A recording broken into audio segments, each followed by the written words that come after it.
in the play. There's some very juicy stuff where people scream at each other for shagging other people, and the women are furious, the men become furious, and I feel like that is quite Latin. I could be being really racist here and cliched, but it felt they were very at home with it, and they tuned into it.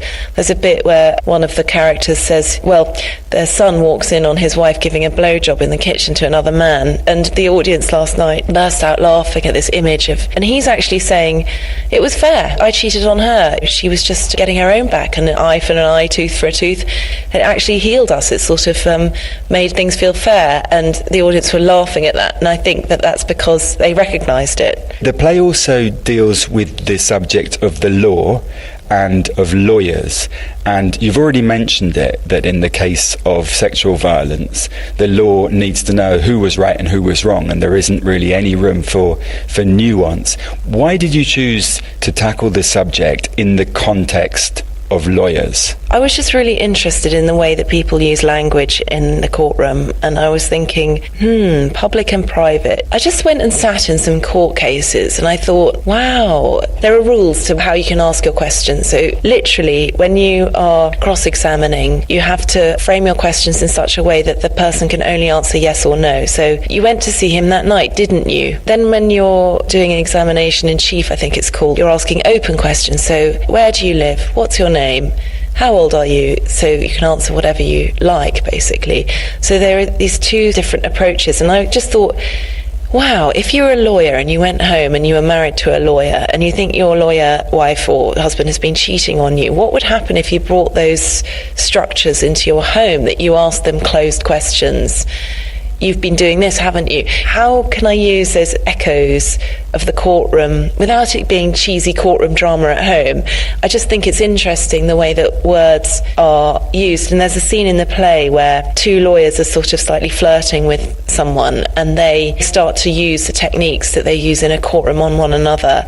And that I find really electric. I don't know why. I think because the text is doing two things at the same time. They're attacking one another and they're illustrating their point of this is how we do it. So it's got a double juiciness. So I suppose that's why I chose lawyers. And then, of course, once I'd chosen that, I thought, well, one of these lawyers has got to become a rapist. That's what I want to explore. Lawyers never think that they think that they're kind of above, generally speaking, the people they're defending. They don't look at them and go, gosh, that could so easily be me, apart from, as one lawyer said to me, the cases of dangerous driving. He thought, I should stop speeding, I should stop drink driving, and he could totally see himself in that scenario, but not as a kind of a gang-related stabber or a rapist. But I feel like, as an our Daily Mail story, these lawyers could very easily end up murderers and rapists, and the play is sort of designed to show that from the first scene. English lawyers talk about their clients in the first person. They say, what are you up to at the moment? Oh, I've been raping. Oh, right, who have you been raping? Pensioners. Yeah, I tie them up and I fuck them and then I nick their stuff. That's the way they talk about them in their first person, and yet they are so removed from actually thinking of themselves in the first person. So I wanted to show them literally become the first person. Someone is accused of raping their wife. To take that into the private sphere of a romantic relationship makes the area of love and sex and relationships also seem like a battle. Is that how you perceive it? Yes, it is a bit, yeah. Yeah, I think it can be a battleground, and especially when marriages go wrong, I feel like people go a bit mad and they start to use whatever they can lay their hands on to hurt the other person, because we become kind of irrational when we're hurting, and that's very interesting to watch, actually, and to write. I've not really been writing the kind of relationships where it's all happy and there's no fighting. A ver, Edu, ¿verdad o atrevimiento? Verdad. ¿Dónde estabas ayer a las 3:30 de la tarde? Estaba en el juzgado. Luego fui a tomar algo con Alex. ¿Y por qué no me atendiste el teléfono? Es una pregunta, porque estaba en silencio. ¿Y cuánto tardaste en ver el teléfono? Unas 2 horas. ¿Tú 2 horas sin mirar el teléfono? Exacto. Dime la verdad, Edu. Te la he dicho. Atrévete a decirme la verdad. Te la he dicho, Kitty. Chicos, vamos a dejarlo. esto se pone feo. What is the parallel between rape in your story and adultery? I always feel a bit uneasy when I make that parallel because I'm aware that I wouldn't want to belittle rape. I'm worried about making the connection, but I feel like there is, in this play, there's an echo definitely with the adultery, that it's a sort of violence on the marriage that is suffered sometimes silently and then that's taken as consent.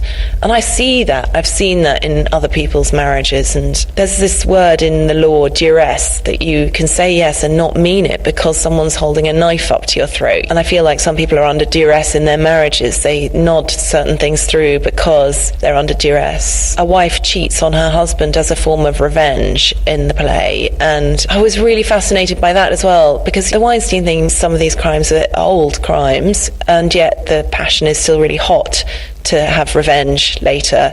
And in the play, someone is cheated on 5 years ago, and then they take their revenge 5 years later by cheating themselves.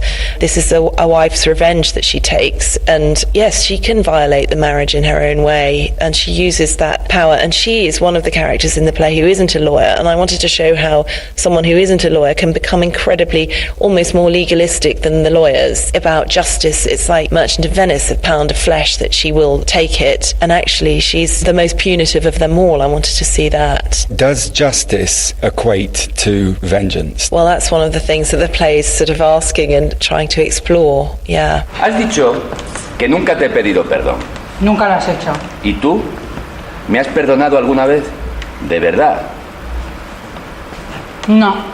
To what extent then does this play leave it to the audience to perform the role of judge and jury? I hope it really does leave it to the audience, because I wouldn't want to have a play where I say this is what you're meant to think and so on. But talking to lawyers when I was researching the play, the thing that made them incredibly uneasy was the way that vengeance and revenge is seeping into the justice system in victims' impact statements. They said the victim should have no part in the exacting of punishment, because then it becomes about vengeance, and vengeance is not inherently just. It becomes emotional, it becomes tit for tat, and that's not what the law is about. So lawyers have their own views on that, because it can't be about vengeance, the law. And actually someone says that in the play, and yet we need it. We need vengeance as humans. I believe you're currently working on a play about the composer Johann Sebastian Bach. Can you tell us a little bit about that?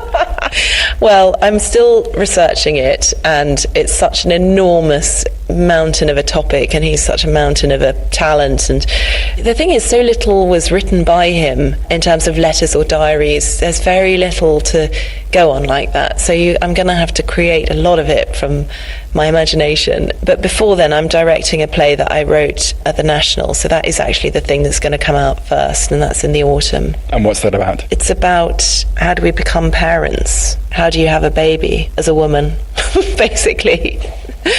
Writer and director Nina Rain, ending this edition of North by Southwest on Radio Exterior, Radio Nacional de España.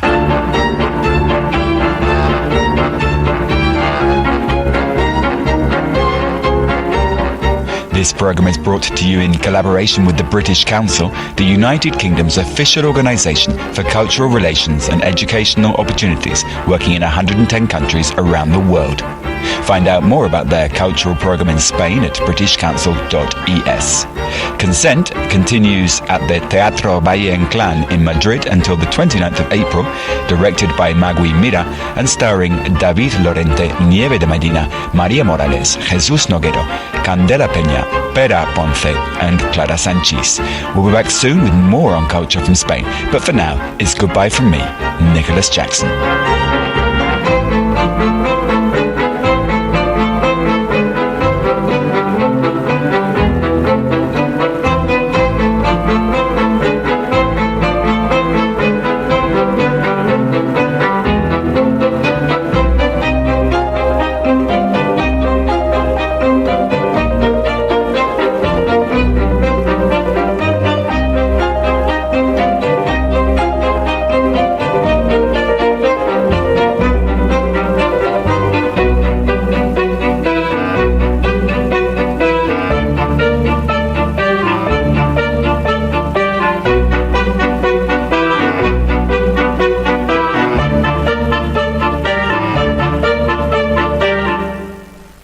going to leave you now with some music on the English language broadcast of Radio Exterior de España to continue our celebration of International Women's Day. Calling Out is a mixture of house, soul and disco created by British DJ Sophie Lloyd together with soul trio Dames Brown. According to Sophie Lloyd, the song provides a heavy dose of happiness to combat the cold of winter and the constant bad news from around the world.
Stay by my side.